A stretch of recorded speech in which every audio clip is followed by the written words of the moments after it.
El sistema óptico se forma a partir de la mitad de la tercera semana de la gestación.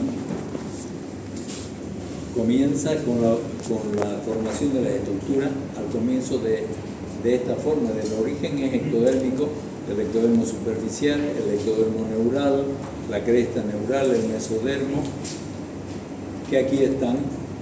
Vean ustedes, este es el prosencéfalo, aquí está el prosencéfalo de los surcos ópticos en la tercera semana, a mediados de la tercera.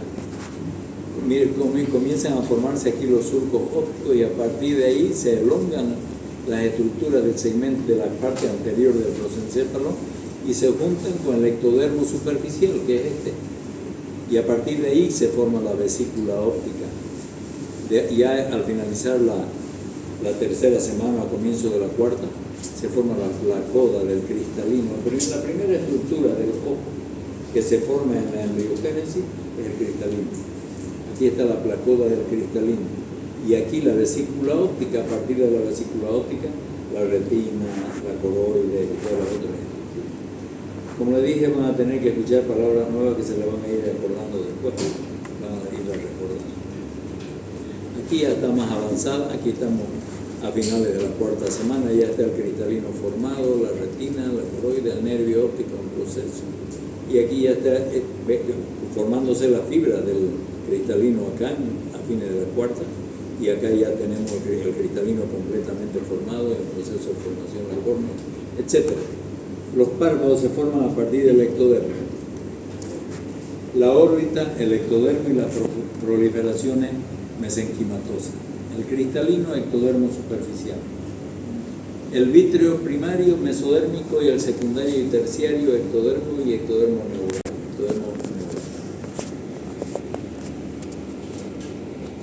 Los músculos extraoculares se forman, son mesodérmicos, igual que el canal de Slem. No saben qué es el canal de Slem, ¿verdad? Ya lo van a ir sabiendo. La córnea de la cresta neural y la esclera de la cresta neural y el mesénquima, la úvea de la cresta neural, la cámara anterior de la vacuolización de las células mesenquimatosas, la retina, el epitelio pigmentario de la retina, la capa externa de la cúpula óptica y la parte neural de la capa interna de la cúpula óptica.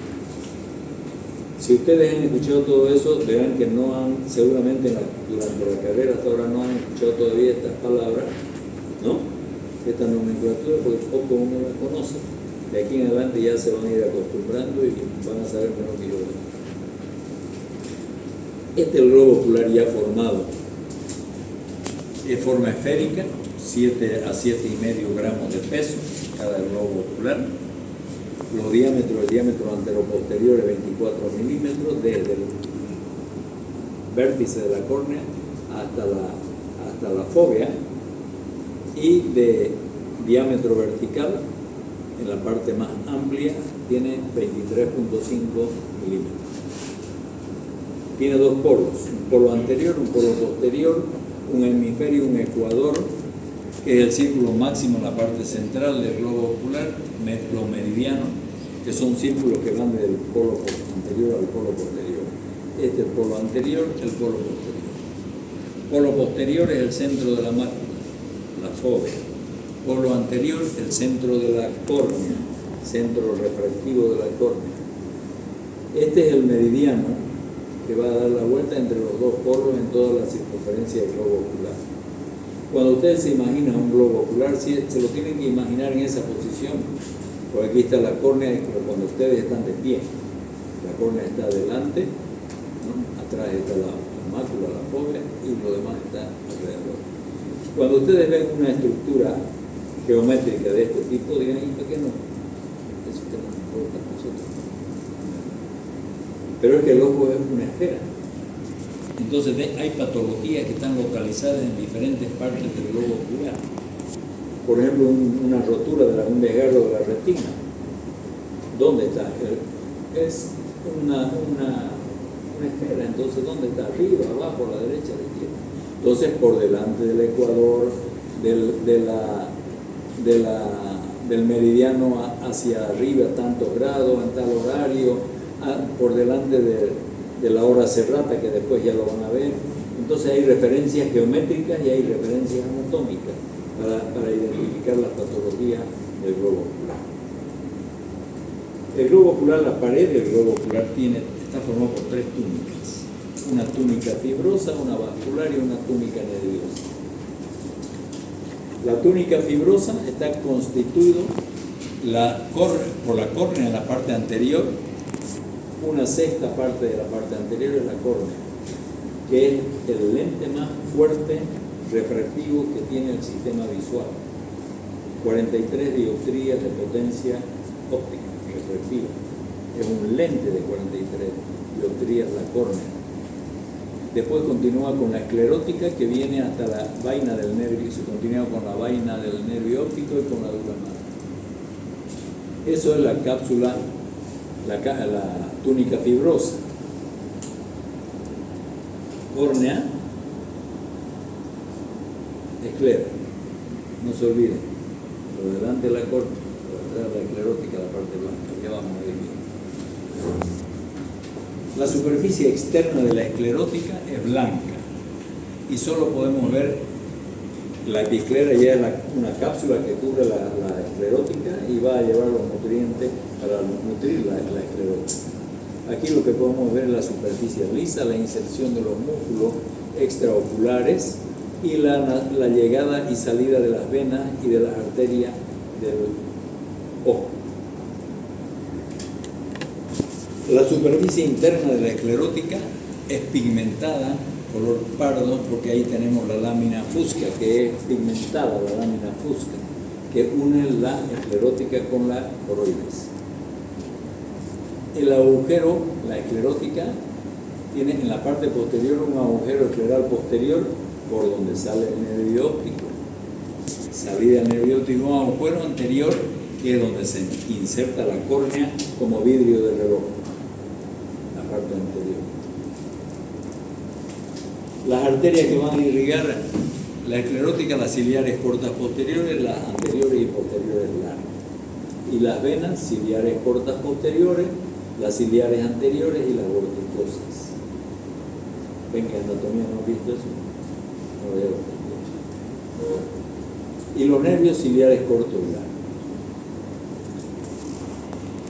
La córnea es una membrana envolvente, pero también es un medio restringente.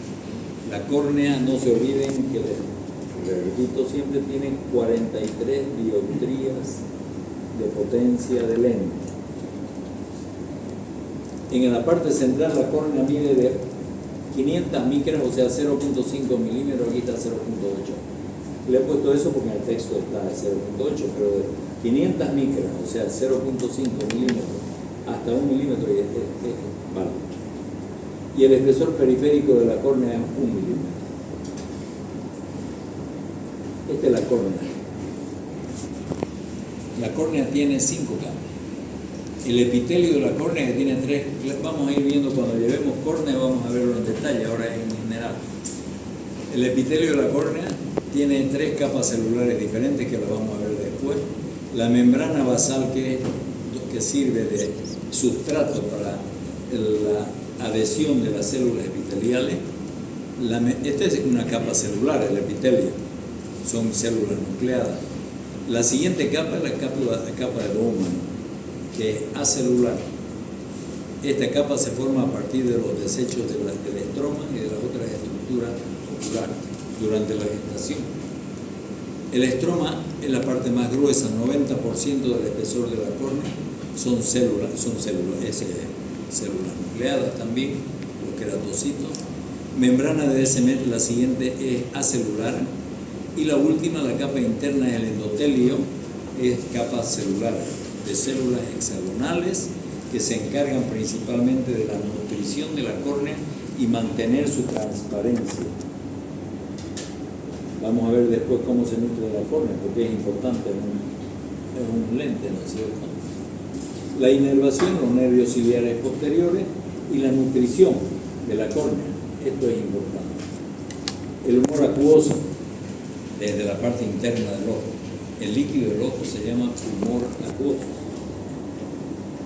Las lágrimas por fuera van a nutrir la superficie ocular y el tejido corneal, y los vasos del limbo alrededor de la córnea córnea, en el limbo hay una circulación que viene desde el cuerpo ciliar y trae también nutrientes para la córnea. Esas son las tres fuentes de nutrición de la córnea que hacen que la córnea se mantenga transparente y como un lente de 43 dioptrías.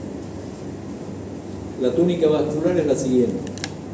Ya hemos visto la túnica fibrosa, que es la externa, la córnea, la esclerótica, y que va a continuarse con la vaina del nervio óptico. Y en la túnica vascular, que es la úvea, se llama úvea porque si ustedes le sacan la esclerótica a un ojo y lo agarran de acá, parece una uva negra. Por eso se llama úvea. Y está formada la úvea por tres elementos intraoculares. El iris, ya saben qué es el iris, ¿no es cierto? El iris que tiene la pupila al centro, el iris, el cuerpo ciliar y la coroides. Son tres elementos constituyentes de la capa vascular. Las dos terceras partes internas del globo ocular están cubiertas por la coroide. Y tiene dos superficies, una externa que es la lámina fusca, que hemos dicho antes, que se junta con la esclerótica, y una capa interna que es cóncava y está en relación con la retina propiamente dicha. Tiene dos aperturas, igual, un orificio posterior, ¿no?, que va a dar paso al nervio óptico.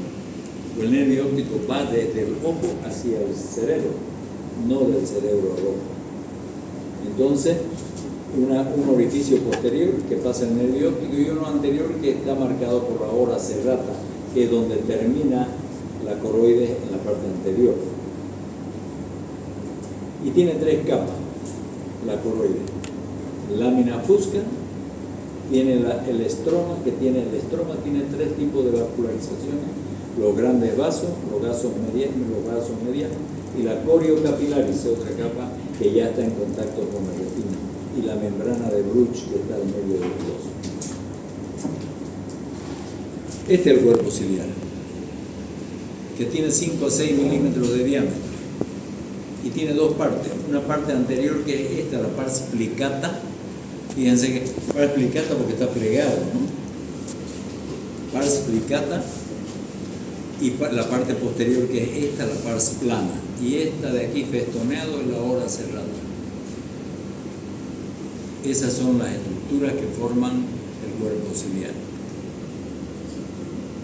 El cuerpo ciliar está constituido por el músculo ciliar, el único músculo intraocular que hay fuera de los delirios. Es el músculo ciliar que tiene las fibras longitudinales y fibras circulares. Fibras longitudinales que tienen que ver con la acomodación en la fijación de la vista. La acomodación es la capacidad que tiene el sistema visual de enfocar objetos a la distancia y cerca. Se acomoda por movimientos del cristalino y contracciones de la sombra. Y eso lo vamos a ver un poquito. Los procesos ciliares que están, estas son las fibras longitudinales y circulares que son el músculo ciliar, ¿no es cierto? Los procesos ciliares que están en la pars plicata, son esos dobleces que ahora vamos a ver un rato, y el epitelio ciliar, que tiene la capa pigmentaria, capa externa pigmentada y la capa interna clara. Hay una capa de células que no tienen pigmento en el epitelio ciliar. Ahí es donde se forma el humor acuoso, el líquido del ojo, en las células no pigmentadas del cuerpo ciliar, del cuerpo ciliar. Aquí está el ángulo de la cámara anterior. Aquí está el cristalino, estas fibras son de la zónula, esta es la pars plicata, donde viene y se sostiene el ojo, y esta es la pars plana. Son los procesos ciliares. Aquí se forma el humor acuoso, el líquido del ojo. Esta es la cámara posterior del ojo y esta que está atrás del iris, y adelante del iris está la cámara anterior del ojo. Aquí tenemos una cripta, un proceso donde están las células no pigmentadas en la superficie, que son las que forman el humor acuoso. No existe ojo si no hay humor acuoso. Entonces tienen que saber de dónde sale ese líquido del ojo. La irrigación del cuerpo ciliar está dada por el arco arterial mayor del iris, o el círculo arterial mayor del iris, y la inervación por los nervios ciliares. El iris es un diafragma circular, como las máquinas fotográficas tienen la parte de adelante que cierra y abre para sacar la foto. Igual, regula la cantidad de luz que va a entrar o de imágenes que van a entrar a ser percibidas por la retina, y la cantidad de luz que entra también si que sea necesario. Tiene dos reflejos, un reflejo simpático y uno parasimpático, que ahora lo vamos a ver. La pupila, el iris tiene un centro, un orificio al centro, que es la pupila, que mide entre 3 y 5 milímetros, de acuerdo a la edad del paciente. Y tiene dos caras, una cara anterior que es convexa y de color variable. Nosotros los rubios somos de ojos azules. Y los más modernos tienen ojos negros. Seguramente hay morochas de ojos verdes también, ¿no? Pero cada uno es diferente de acuerdo a su genética. Y la cara posterior del iris es oscuro, es negro, es cóncavo, porque es continuación del epitelio pigmentado de la retina que viene desde atrás. El iris tiene 3 capas. El endotelio, que son células planas, el estroma, células cromatóforas con pigmento, el músculo liso del esfínter, inervación parasimpática. El músculo del esfínter de la pupila es inervación parasimpática, y que cierra la pupila por inervación parasimpática. Pero la pupila se dilata por inervación de este músculo, que es el dilatador. Este es el constrictor de la pupila, inervación parasimpática. Y este músculo, que es dilatador de la pupila, es inervación simpática. Cuando se dilata la pupila, está actuando la inervación simpática. Cuando se cierra, la parasimpática. Hay un equilibrio entre la pupila. Si ustedes miran la pupila con un poco de luz, van a ver que permanentemente está abriendo y cerrando de acuerdo a la intensidad de luz que le llega. Ese equilibrio que hay entre la inervación simpática y parasimpática se llama ictus. Y es importante para el diagnóstico de algunas enfermedades neurológicas, que lo vamos a ver. Este es el círculo arterial mayor del iris, del que estábamos hablando, de la circulación del cuerpo ciliar, que son llegadas de las arterias ciliares, de los vasos ciliares anteriores y posteriores, que vienen a la parte anterior del cuerpo ciliar, y ahí es un anillo arterial que da la vuelta a todo el cuerpo ciliar y tiene sus ramas arteriales que van a irrigar el iris, y va hasta el borde de la pupila, donde se forma el círculo arterial menor del iris. Todo esto, si ustedes ven del círculo arterial mayor del iris, salen una cantidad de ramas arteriales y viegas venosas que van a la vena, por supuesto, que van a producir una irrigación casi homogénea en todo el segmento anterior del ojo. Por eso es que la irrigación de esta zona es la más rica irrigación de todo el mundo. Que hay una idea que está colgando el gallo. La irrigación de esta zona es la zona más irrigada de todo el organismo humano, incluso más que el riñón en proporción de tejido, esta zona. Por eso es que hay muchos procesos inflamatorios oculares internos, uveitis se llaman, inflamación de la uvea, por la llegada de toxinas, de bacterias, una serie de elementos alergénicos, etcétera, por la rica circulación que tiene. Círculo arterial mayor del iris. Venas iridianas salen del iris, venas ciliares, venas coroideas van a formar las venas borquicosas, que son parte contribuyente de la vena octal. La inervación, nervios ciliares que van al ganglio octal. La túnica nerviosa es la retina propiamente dicha. La retina en la parte posterior tiene 0.4 milímetros de espesor. En la parte media tiene 0.2 milímetros de espesor. Y en la zona que corresponde ya a la llegada a la hora serrata, que la hemos visto ahora la pectonera, tiene 0.1 milímetros de delgadito en la retina. Tiene una capa externa, que es el epitelio pigmentario de la retina, y una capa interna que son los componentes neurológicos. Cuando se desprende la capa externa de las otras capas, o sea, la pigmentada de la neurológica, se llama desprendimiento de retina. Lo vamos a ver también en su momento. Estas son las capas de la retina que entran en las 0.2 milímetros. El epitelio pigmentario de la retina, ¿no? Y todas las otras capas que vamos a ver, donde la segunda sinapsis dentro de la retina se encuentra en las células ganglionares, acá, la primera sinapsis en la capa principal externa, o la capa nuclear, La segunda sinapsis en las células ganglionares y los axones de las células ganglionares llevan la información de toda la retina hacia los cuerpos geniculados laterales del cerebro. Eso lo vamos a ver. Ahí está el nervio óptico, las fibras del nervio óptico que salen de todos los puntos de la retina, las células ganglionares como filamentos de cable de teléfono, y salen y forman el nervio óptico. Y aquí tenemos la arteria oftálmica que llega. La arteria oftálmica no irriga el nervio óptico, transcurre por el nervio óptico, pero no irriga el nervio óptico, irriga la retina, por eso se llama arteria central de la retina, Y estas las venas de retorno, que es la vena central de la retina. El nervio óptico se irriga por una otra rama de la arteria oftálmica que se llama círculo de Sims-Hadden. Lo vamos a ver también. Ahí está. Cuando miramos el fondo de ojo, miramos, esto es la cabeza del nervio óptico, el disco óptico, o se llama también papila. Cuando miramos el fondo de ojo, que lo van a ver ustedes con el oftalmoscopio. Y esta es la mácula ahí al lado.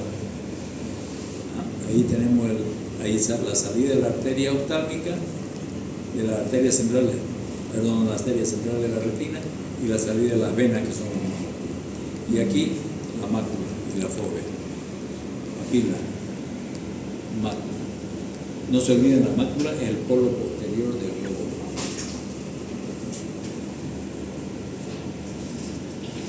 Aquí tenemos la papila o la cabeza del nervio óptico, que mide 1,5 a 1.8 milímetros de diámetro, es más pálida que la retina, es más blanquecina que la retina. Aquí está las fibras de la esclerótica, por donde pasan las fibras del nervio óptico, y está a la parte nasal de la mácula. Tiene la mácula ya acá, tiene 3 milímetros de ancho y 1,5 milímetros de ovalada. El centro de visión. El centro de la mácula está compuesto por células receptoras, ¿no?, que se llaman conos y se llaman bastones. Los conos son los que dan la visión de luz y visión de colores y visión de agudeza visual, de discriminación, la lectura y todo eso, ¿no? Los conos.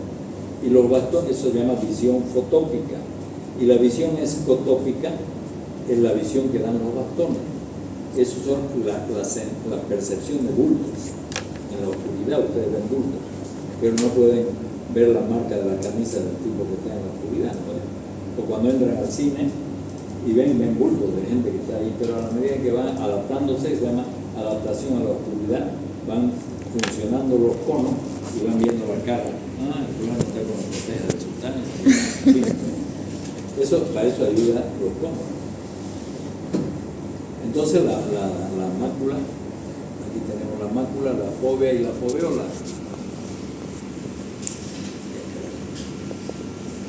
Entonces los principales medios restringentes del ojo que tienen que ver con la visión con el sistema óptico del ojo. Córnea, 43 dioptrías de potencia. Humor acuoso, no tiene potencia refractiva. Cristalino, 20 dioptrías de potencia refractiva. Y humor vítreo, está por ahí. Estas 4 estructuras no son los componentes de los medios restringentes del globo ocular. Se lo voy a poner. Humor acuoso. El humor acuoso, entonces, se forma en el epitelio no pigmentado de la retina. Para no repetir mucho, vamos a verlo aquí, en la gráfica. Aquí está el cuerpo ciliar, aquí está la pars plicata, y aquí están las células no pigmentadas. Sale el humor acuoso, va a la cámara posterior, que es esta. A través de la pupila pasa a la cámara anterior, que es la que está por delante del iris. Y aquí hay una malla que se llama malla trabecular, que por ahí sale el humor acuoso y al canal de Slem, y desde el canal de Slem a la circulación sistémica. La misma cantidad de humor acuoso que se forma en el cuerpo ciliar tiene que salir a través de la malla trabecular para mantener un equilibrio de la presión del ojo. Ya han debido escuchar hablar del glaucoma, que es una enfermedad que deja ciega a la gente, es la principal causa de ceguera en el mundo. El desequilibrio entre la producción y la salida del humor acuoso produce glaucoma, una patología. Entonces, y la presión normal del ojo, de 10 a 20 milímetros de mercurio, la presión ocular normal. El cristalino es un lente que tenemos todos en el interior, que es avascular, que es flexible, ¿no?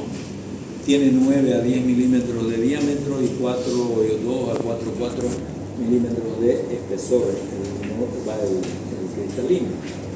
Elástico, transparente, índice de refracción 1.419 y 440, 20 dioptrías de potencia refractiva. Cristalino.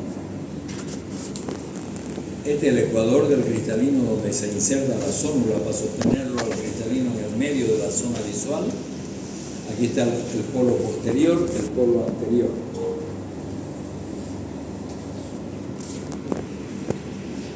La cápsula del cristalino es elástica, es lisa y es transparente.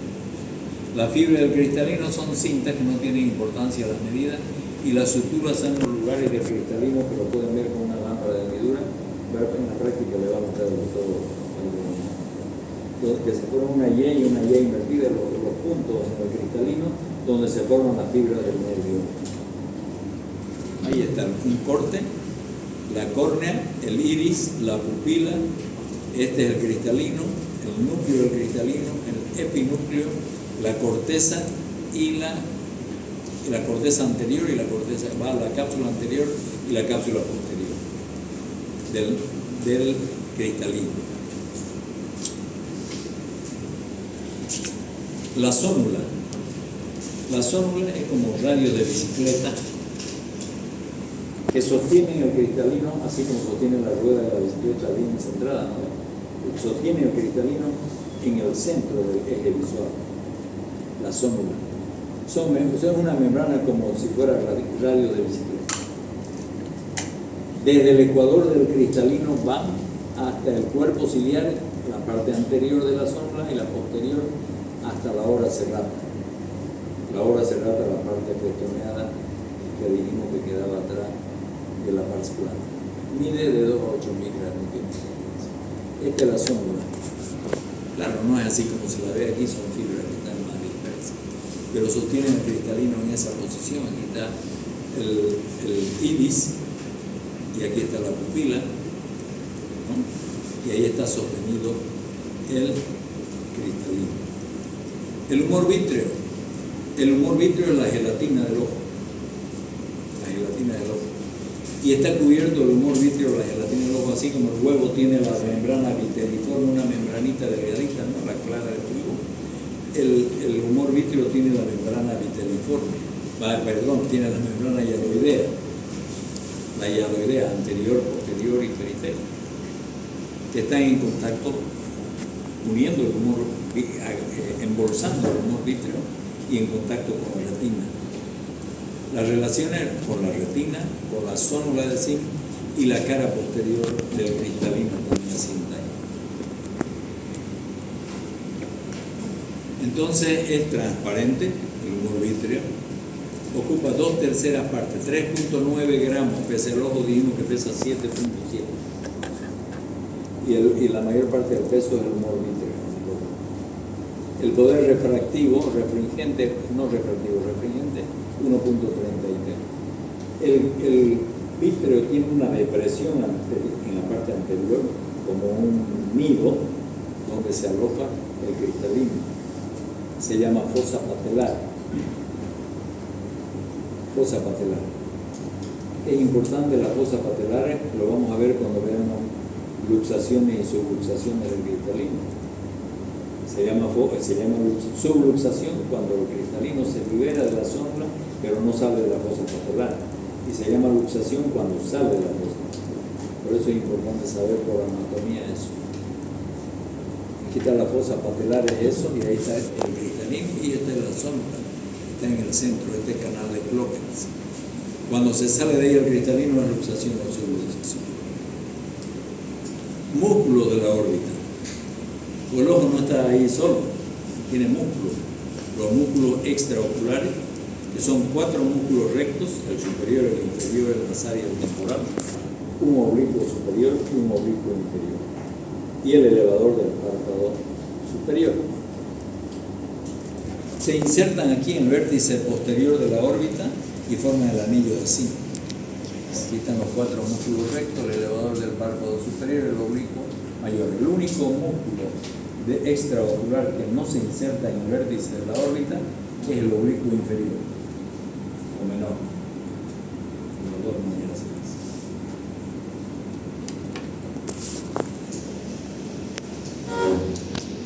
No vamos a ver en detalle mucho esto.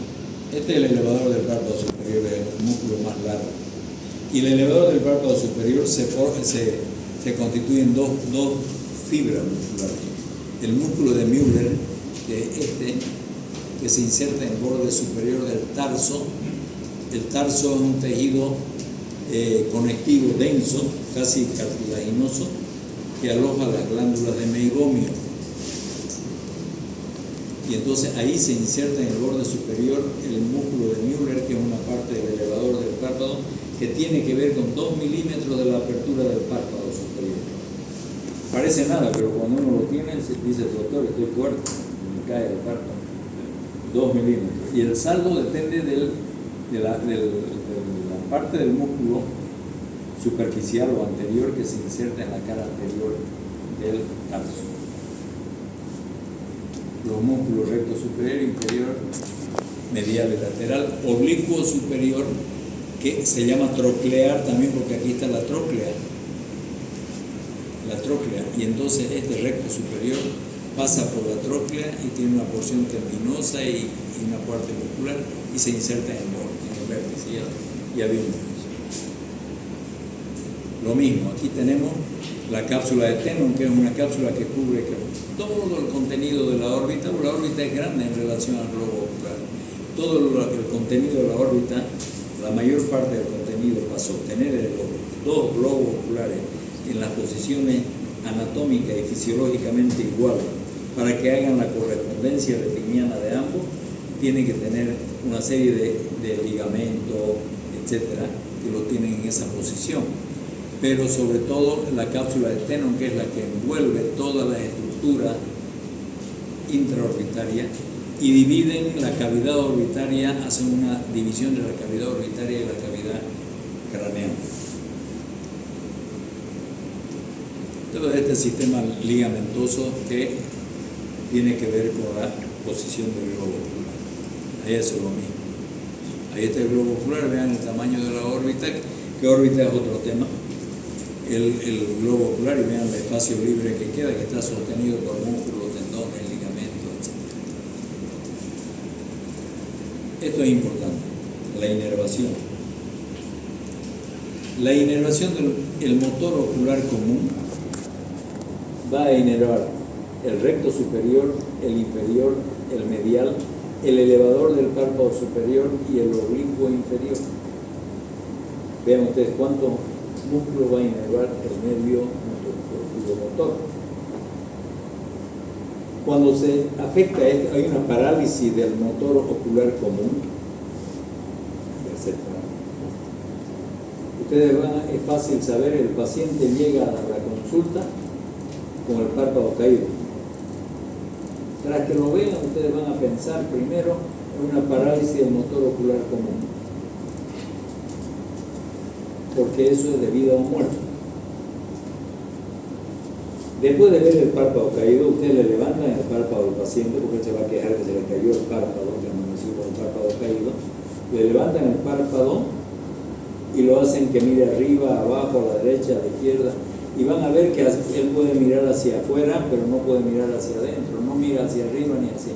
El globo ocular está como retenido, prensado, porque está inervando la mayor parte de los músculos extraoculares, ¿no? Entonces no se mueve. Y si ustedes, y el párpado está caído, ya son dos elementos, si ustedes alumbran con una linternita las pupilas, levantan el párpado y alumbran las pupilas, si la pupila del párpado caído está más grande que la otra, que la normal, eso se llama anisocoria. Si hay diferencia, entonces se trata de una trombosis del seno cavernoso. Trombosis del seno cavernoso y una dilatación de la arteria comunicante posterior del polígono de Willis. Para que llegue a producir parálisis del tercer par, la comunicante posterior tiene que estar bien distendida. Por lo tanto, está a punto de hacer una hemorragia cerebral. Si ese paciente llega a la puerta caminando, es posible que se caiga en el camino. Es mortal. Entonces, parálisis del motor ocular común, aneurisma de la comunicante posterior del polígono de Willis y muerte. Siguiente paso. Tener cuidado de alumbrar, darse el trabajito de alumbrar con una linternita. Miren ustedes, en una máquina. Pero si ustedes, el tipo viene con el párpado caído, el ojo quieto y todo, un parálisis del motor ocular común, le alumbran con la linterna y las dos pupilas son iguales, no es nada. Lo pueden mandar a jugar fútbol, porque no hay daño vascular en el polígono de Willis.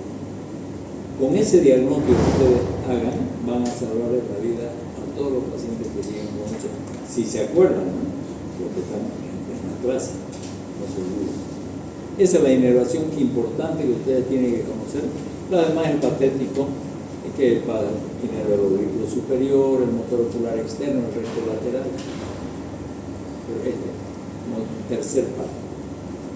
Ustedes en su vida práctica de médico van a ver una montonera de pacientes, o una gran montonera, pero van a ver varios, que llegan y ven doble. Ven doble, no pueden mirar, los ojos están normales, pero cuando miro a la derecha veo doble. Al otro lado no veo doble. Parálisis del sexto par del ojo derecho.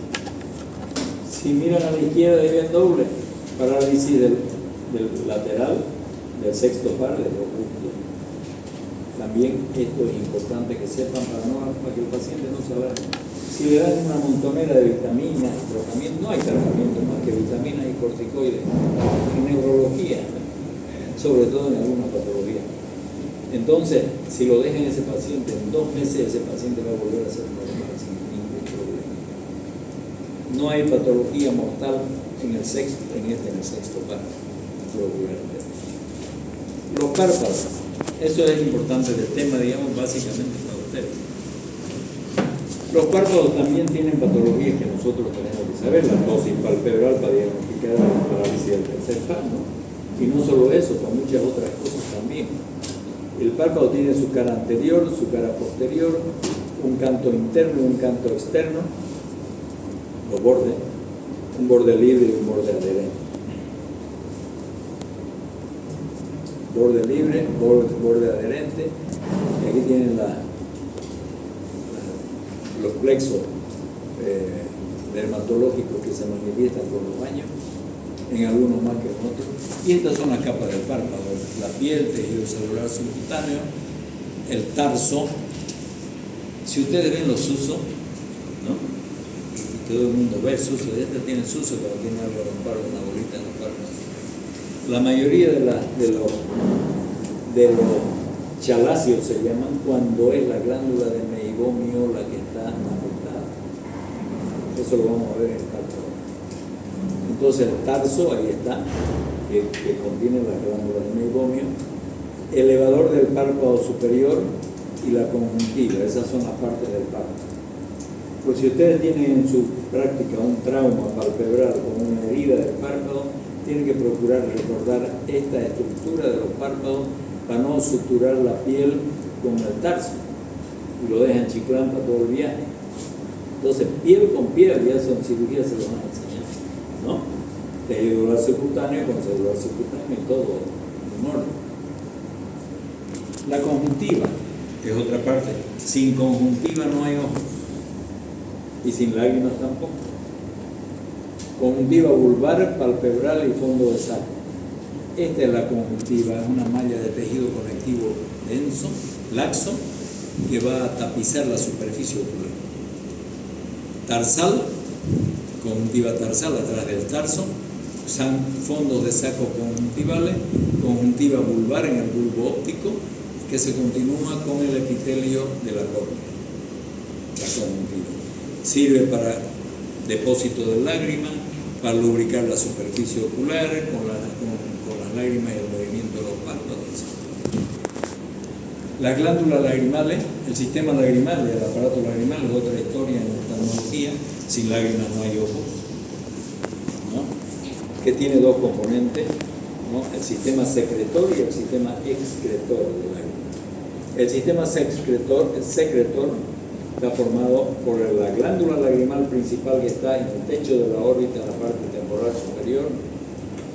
Está formado por las glándulas lagrimales accesorias de Krause y Wolfring, y está formado por otras glándulas más de formación lipídica, como la de meibomio y la de Moll, que forman la capa lipídica, que también lo vamos a ver en el tema de superficie ocular.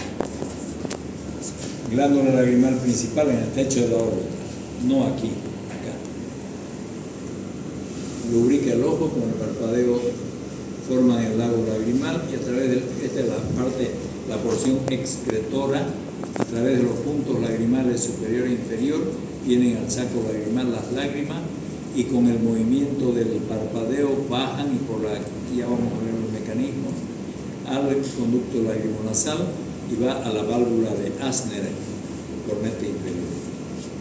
Por eso que ponemos una gota de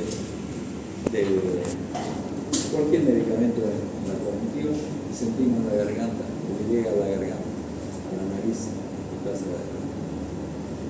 Eso, de anatomía básica y embriología básica.